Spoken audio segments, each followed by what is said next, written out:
ഇതാണ് കോഴിക്കോട് ജില്ലയിലെ വേങ്ങേരിയുള്ള വേങ്ങേരി കുലവൻകാവ്. ഇവിടെ ഉത്സവമാണ്. ഉത്സവത്തിനുള്ള തയ്യാറെടുപ്പിൽ ഞങ്ങളിങ്ങനെ പോവുകയാണ്. ഇതൊരു സമയം ഒരു 7 മണിയാണ്, വൈകുന്നേരം 7 മണിക്കാണ്.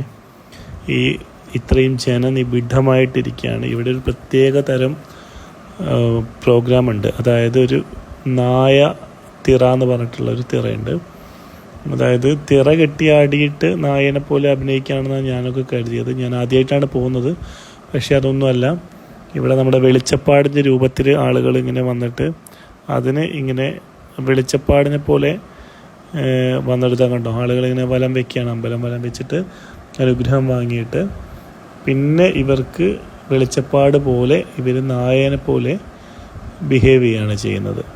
അത് കാണാൻ അത്രയും തിരക്ക് കണ്ടോ, ഭയങ്കര സ്ഥലമില്ല ആളുകൾക്ക്. കാരണം എൻ്റെ വീഡിയോ ഒന്നും അത്ര ക്ലിയർ അല്ല, എന്നാലും ജസ്റ്റ് ഇൻഫർമേഷന് വേണ്ടിയിട്ട് ഇങ്ങനെ ആളുകളിങ്ങനെ അമ്പലം ചുറ്റും ഇങ്ങനെ നടക്കും കണ്ടോ. അങ്ങനെ മുട്ടിട്ട് ഇങ്ങനെ നടന്നിട്ടാണ് അവർക്ക് ഈ ഉറച്ചിൽ വരാമെന്ന് പറഞ്ഞവർ അങ്ങനെ അത് അവരുടെ ശരീരത്തിലേക്ക് ഒരു ശക്തി കയറുക എന്നാണ് പറയപ്പെടുന്നത്. അവരിങ്ങനെ നടക്കും. എന്നിട്ട് കണ്ടോ ഇങ്ങനെ നായനെ പോലെ ഇങ്ങനെ പരസ്പരം കടിച്ച് അങ്ങോട്ടും ഇങ്ങോട്ടും കടിച്ച് കയറും. ചില സമയത്തൊക്കെ ആളുകളുടെ അടുത്തേക്കൊക്കെ വരും. കാരണം ഒരാളെ തന്നെ 2 ആൾ 3 ആളൊക്കെ പിടിക്കുന്നത്.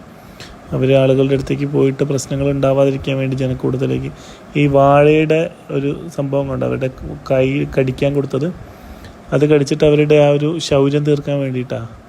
ഭയങ്കര കഷ്ടപ്പെട്ടിട്ടാണ് ചിലരൊക്കെ അവർ അടക്കി വെക്കുന്നത്. കാരണം അവർ കൈവിട്ട് പോയി കഴിഞ്ഞാൽ അവർ ജനങ്ങളുടെ അടുത്തേക്ക് ഇറങ്ങിച്ചെന്ന് ജനങ്ങളെ കൂടി കടിക്കുമെന്നുള്ളൊരു സംഭവമാണ്. അങ്ങനെ കുറേ ആളുകളുണ്ട്. ഇത് കാണാൻ വേണ്ടിയിട്ടാണ്, ഈ ഒരു പ്രത്യേക തിറ കാണാൻ വേണ്ടിയിട്ടാണ്. തിറയല്ല, ഒരു നായത്തിറ എന്നാ പറയാം. ഒരു സമ്പ്രദായം കാണാൻ വേണ്ടിയിട്ടാണ് അത്രയും ആളുകൾ, ഒരുപാട് ആളുകളുണ്ട്. അവിടെ നിൽക്കാൻ വരെ സ്ഥലമില്ല. ഞാൻ എങ്ങനെയൊക്കെയോ വീഡിയോ എടുത്തതാണ്.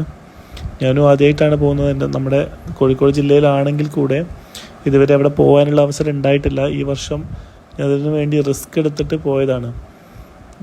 അപ്പം ഭയങ്കരമായിട്ടുള്ള ഒരു അനുഭവമായിരുന്നു ഇത്. ഇനി വേറെ സ്ഥലത്ത് വേറെ അമ്പലങ്ങൾ ഉണ്ടോയെന്ന് എനിക്കറിയില്ല. ഇതിനെ പറ്റിയിട്ട് നിങ്ങൾ കമൻറ്റ് ചെയ്യുക. എന്തെങ്കിലും ഉണ്ടെങ്കിൽ ഇതിനെപ്പറ്റി വേറെ എന്തെങ്കിലും ഐതിഹ്യം അറിയുന്ന ആളുകളാണെങ്കിലും കമൻറ്റ് ചെയ്യാം. എനിക്കൊരു ഐതിഹ്യം അറിയില്ല, ഇങ്ങനെ ഉണ്ടെന്ന് പറഞ്ഞ് പോയി. ഒരു വല്ലാത്തൊരു അനുഭവം തന്നെയായിരുന്നു. കാരണം അത്രയും ജനത്തിരക്കും ഒരു പ്രത്യേകമായിട്ട് ഇങ്ങനെയൊന്നും ഇതുവരെ കണ്ടിട്ടില്ല. കമൻറ്റ് ചെയ്യൂ കേട്ടോ നിങ്ങൾ.